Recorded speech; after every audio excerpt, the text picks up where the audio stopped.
chance to come together, for this opportunity to celebrate a world that works for everyone as a community. And today we will be exploring freedom from bondage. I know that everything that takes place here today will be absolutely perfect in every way, and give thanks for all the magnificent souls that have come together to make this service possible. I give thanks for everyone in this space who's come to celebrate, for our visitors, for our members, for everyone here, knowing that all of this will be perfect in every way. I release these words in the divine law where they're already done at the intersection of right here and right now. I let this go, I let it be, and together we affirm, and so it is. We have visitors today from the kinship group last night. Welcome. I told you they were big families. There. We're a big family. Welcome. So nice to see all of you here. That's Karen. She sings for us. Hi. Yes, she's also. How are you? And I have my dog. And you get to see her. Yeah. Okay. All right. And if you guys want to color, just raise your hands and I'll come in. Okay. And there's some books back here too. So good to see all of you here. And today, we are going to have lots of Ernest Holmes. All of my quotes and everything come out of the Art of Life from Ernest Holmes. And we'll start first with our words of inspiration. The first quote from Ernest says, "Our whole purpose is to make the intellect an instrument for spirit."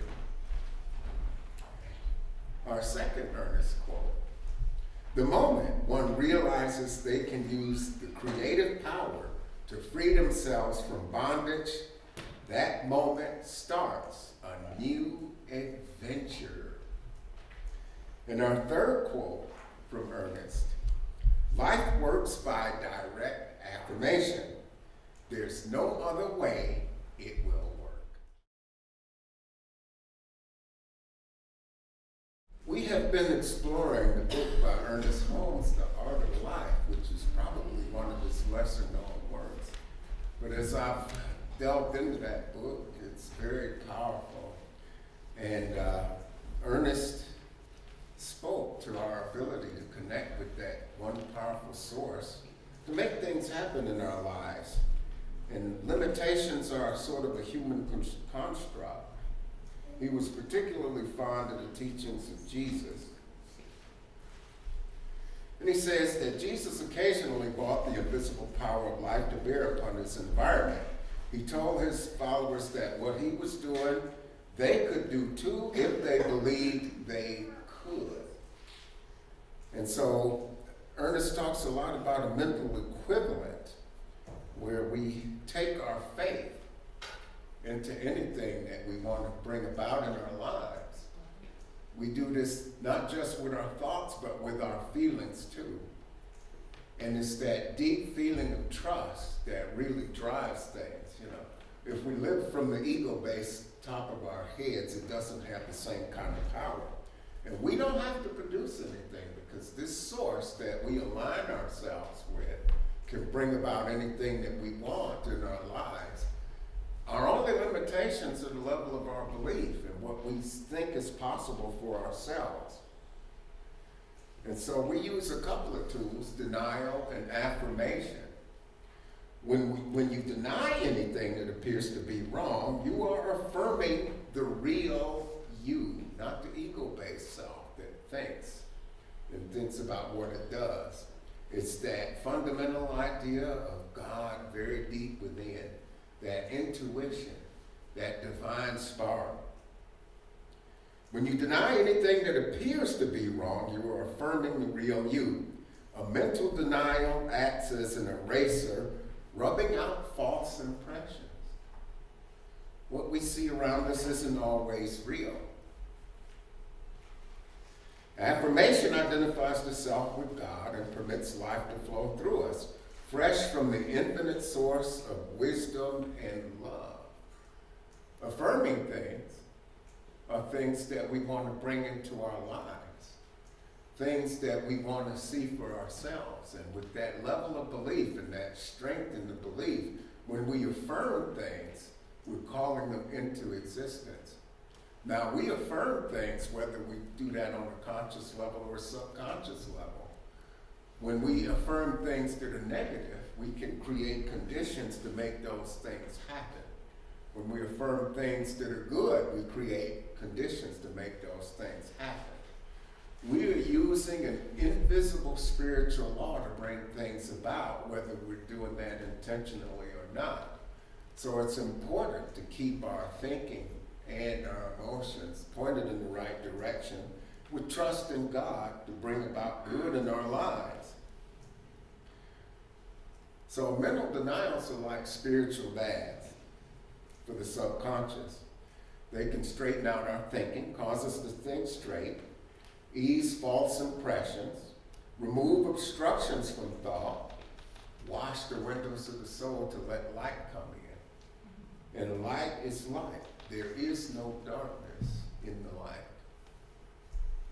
The light within us helps us to see the shadows that are also within us. If we focus on our shadows only and deny that they exist, they will persist and continue to impact how we move through life.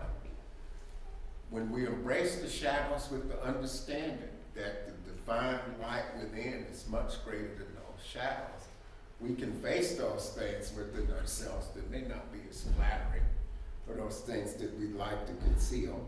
That's a whole nother subject, but it's important to know and to understand that this power that we work with makes things out of itself and becomes what it loves. Each and every one of us in here is made in the exact image of that power in an individual expression. Only you can do the things that you were sent here to do. Each and every one of us has unique talents, gifts, and ways to express in this world. And there's no greater joy than finding out what it is that we're here to express. And that changes over time, but if we're open at the top, we get a clear glimpse of those things. Affirmations allow us to bathe in the sunlight of peace, poise, and power. Peace is that inner calm within that shows up no matter what's going on. It's a wonderful place to be. Poise, we can keep our wits about us, knowing that God is going to be there, He's going to be present no matter what's taking place, and that we can get through anything. And of course, God has no limitations. We have access to unlimited power to bring about good in our lives, and we trust that power. Affirmations cleanse the state of our minds and allow new impressions to take hold, new possibilities, instead of looking at limitations.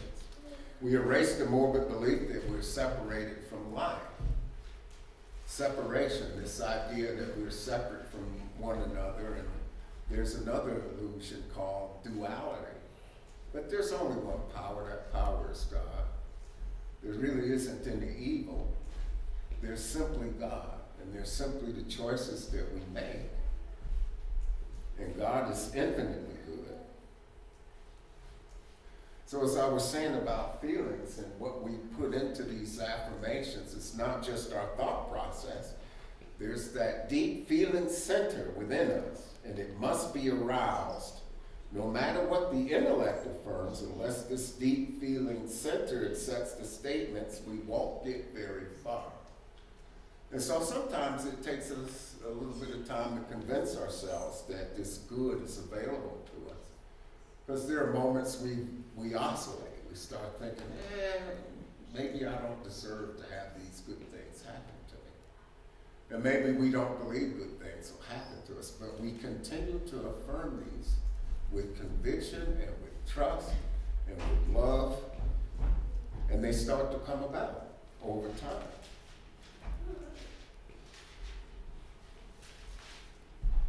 So things are done unto us as we believe, according to Jesus. And if you think of life bringing you everything you need, you will have formed a partnership with the invisible, which will prosper you in everything you do. Do you trust God, or do you think that you're limited? Do you act with trust? Do you face your fears and go into things and say, I don't know if I can do this, but I'm going to trust God to help move me forward? And so our friend Claudine Smith, who's not here, she's a practitioner emeritus, and I took a class with her called The Power of Your Word, and we talked about prayer, what that is. And for us in this way of living, in this philosophy, we affirm things that we want. We don't show up in a way where we're subservient or servile or scraping. We know that we're connected to the divine power that we call God, and we call forth these things with calm confidence, abiding faith, and absolute trust that they're going to be brought about. And we claim these things. And when we go into prayer, the funny thing is that God already knows what we need. But we do this in a way that we bring our conviction, our deepest conviction. And sometimes we need to convince ourselves that these things are so. And so there's 5 parts to each prayer, and that's for another discussion. But know that when you pray, you're declaring the good that God already wants for you. And moving into this space with that conviction that it's possible brings good things about. And as we get better at doing this, we find that we're able to bring about more and more good in our lives as we go forward. So life doesn't have any restrictions or limitations. It doesn't want for anything. It's perfect and it's within us. You know, growing up, as I was learning the prayer, one of my favorite prayers is the Lord's Prayer. But when I was saying that in my youth, it seemed like God's way out there somewhere. Our Father who art in heaven, way out there somewhere. And it didn't feel like that God was here and present in my life. But we don't have to look very far for God. We can go to any mirror in the house and look ourselves in the eye and know that deep within each and every one of us, at the core of our being, that's where we find that power. Deep within us, ready to bring about all the good we could ever want or ever ask for. Therefore, Jesus said, when you learn to be perfect in your thought and action, then you will discover that you are like God. And what is God's nature? God created us all in its image. God's nature is to evolve, expand, and to create. We're a creative force when we align ourselves with this power. We co-create lives. We don't have to come up with the power. We simply align ourselves with this power and allow this good to enter our lives. That's very good news. We don't have to force anything or make a deal with the universe or any of these things. All this good is just simply available to us all the time. If you take time daily to sense the presence of life with you, to believe in it, to accept it, it won't be long before the life you have known will gradually disappear and something new will be born. A bigger, better, more perfect you. And this is what we're talking about when we do our opening affirmation, and it talks about creating growth in a place for you to step into your magnificence. You don't have to go out and do things to become more magnificent. You're magnificent by divine design.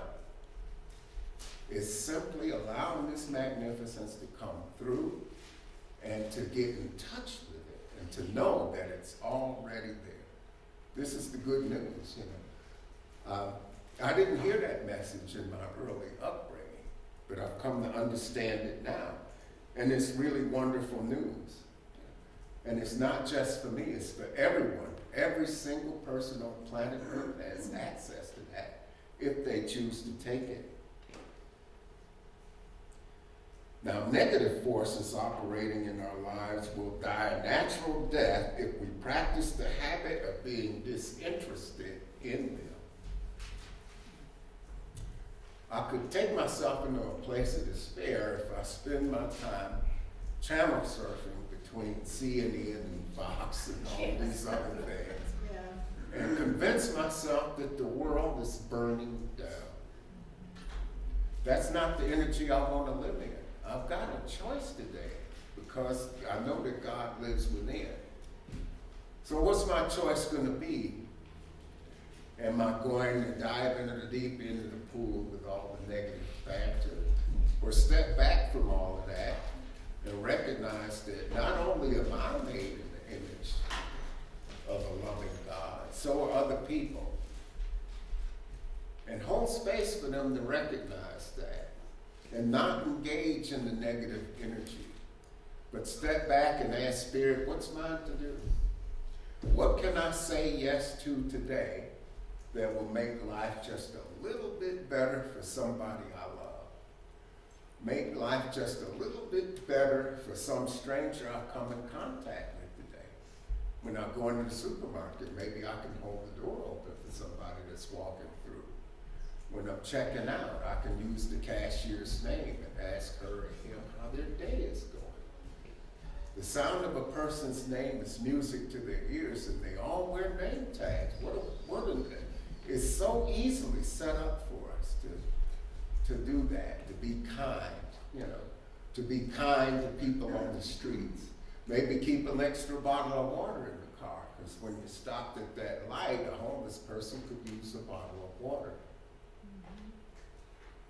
We can look at these folks, not with self-pity or with shame or with disgust, but as more expressions of the divine, and as reminders that our lives are wonderful and that we have so much to be grateful for, each and every one of us.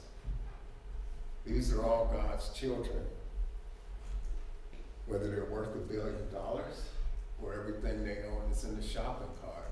Makes no difference to God. God doesn't love any of us more or less than the other. We are all made in God's image, perfect, whole, and complete in form and substance. And this is just wonderful news. So I'm going to invite you to do 3 things this week. The first one is to resolve to watch your thought patterns and boldly rearrange them after a more divine thought pattern. If you catch yourself thinking a little bit negatively, that's okay. That happens. It's like, oh, okay. I want to entertain some other thoughts. I want to think about what's good. Maybe I can make a gratitude list. I frequently do that, write down in my journal what I've got to be grateful for. Just look around.